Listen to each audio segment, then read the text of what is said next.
I'm Coral, and welcome to The Road Leads Back to Me. Today we're going to be talking about Bad Bunny, the Super Bowl, and why all of us need to really clock the importance of it.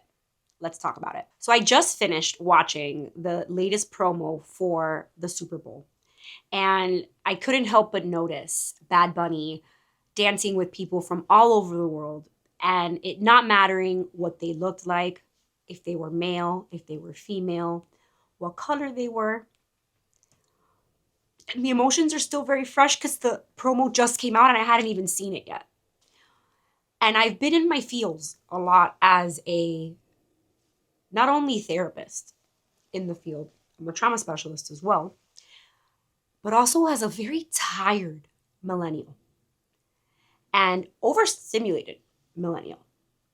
So getting to watch Benito pose in the way that he is and position himself to being someone that is just reminding us of unity and humanity. And to see so many people oppose that makes me kind of stop and pause. And it's outside of even being a fan of his, because clearly I am a huge Benito fan. I love the guy. I feel like a proud tia when I talk about Benito. Like el orgullo that I have of him. And that is because he is from my motherland, Puerto Rico. I'm also Cuban, and I live in Miami, as you can tell by my beautiful accent that is brought to you in part by sacrifice that came from my mother and my father, having to shift and move from across the world. So I take umbrage with anybody having some sort of negative thing to say about him with regard to him performing at the Super Bowl, when what he's all he's trying to do is promote unity. But we have had to assimilate, and I'm talking to Latinos here right now. We have had to assimilate and learn to quiet our voices, to not talk too much because it would be too much. And here's what I'm going to tell you. Yo soy de P fucking R, and I'm very proud of that. And I have felt oppression run through my blood and in my veins. The pain I feel when I think of this and the trigger I have surpasses me. And I'm not alone in that. But we've been taught to assimilate and not think of ourselves or to stay quiet and to stay small. So we're going to talk about Benito, the importance of him being who is the performer now, and where we as a nation need to take a moment and just ask ourselves why we're thinking the way we're thinking. This is a call to action. I'm a trauma specialist and I'm waving every red flag.